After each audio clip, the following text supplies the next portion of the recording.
You're listening to Spring River Chronicle. Audio on the go. Oakwood Place, 100 Years Old, by Sheila Roberts, read by Kent Lepley.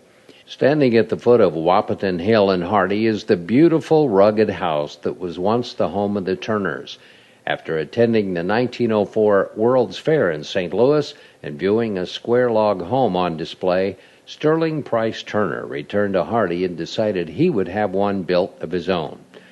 Turner, originally of Ash Flat, married Fanny Davidson of Evening Shade and moved to Little Rock, where he attended the University of Arkansas and worked at the Arkansas Gazette prior to moving to Hardy around the turn of the century.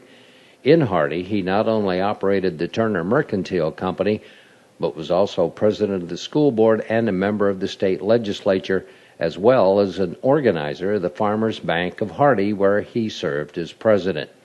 He was also instrumental in getting Highways 62 and 63 routed through Hardy.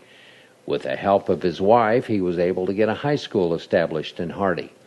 In 1911, he contracted the Martin brothers, Jess and Edmund Fountain Martin, in 1911 to build the square log home, and so this year marks its 100th year. The bedrooms are spacious and have doors that go to the adjoining rooms. A nameplate is on each of the bedroom doors for each of the 6 Turner children who once lived there, 1 son, Aubrey, and 5 daughters, Lois, Addie Lee, Joe, Allie, and Nina. The bedrooms, all upstairs, open to a large hall where the children once played on cold, wet days when they couldn't play outside. There's also a large native stone fireplace where their stockings hung at Christmas. There are restrooms upstairs, one off the hall, and a balcony where you can see the staircase that goes down to the main floor. At the bottom of the staircase is a tall door that can completely shut off the upper level. On the main floor is a galley kitchen with an informal dining area. Also in this house is a beautiful formal dining area with large beams running across the 12-foot high ceilings. An 11-foot wide built-in china cabinet with lovely woodwork and glass windows, truly the work of an artisan, is a nice feature to this lovely home. Mrs. Turner was active in the Methodist Church, in addition to raising her children and helping her husband in his civic work. She also entertained often. In the large foyer is another native stone fireplace. Adjacent to the foyer is the library, where there are built-in bookcases and storage spaces underneath pocket windows.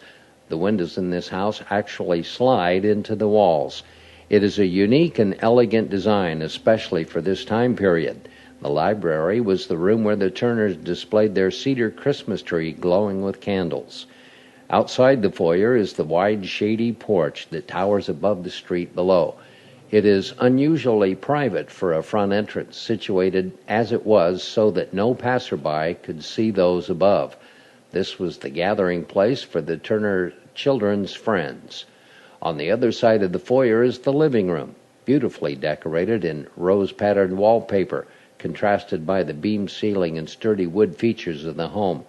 The living room is where 3 of the Turner sisters married. Along the drive going up to the house is the Carriage House. Here the horses were at one time housed in the basement. Mr. Turner loved horses, dogs, and fox hunting. Today the exterior of the Carriage House is still preserved, while the interior has been converted into a guest cottage. Of course, the house was built in the days before indoor plumbing, and so out back can be found the original 3-hole outhouse with the traditional crescent moon carved out of the front door. The house still retains its original light fixtures, which once burned oil, but have since been converted to electric. This house was the first house in the state to have a steam heating system installed. From its origin in 1911 to 1995, the house was owned and occupied by the Turner family.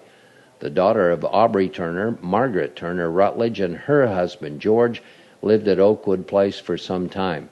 Then from 1995 to 2007, Johnny Williams owned and operated it as a bed and breakfast. Oakwood Place is currently owned and enjoyed by friends and family of Francisca Huzar.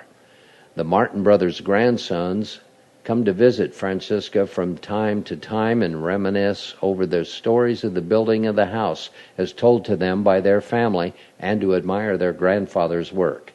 It is this melding of the past and present that make this grand house so special, and an example of things and places in Hardy that are enjoyed as much today as they were a century ago.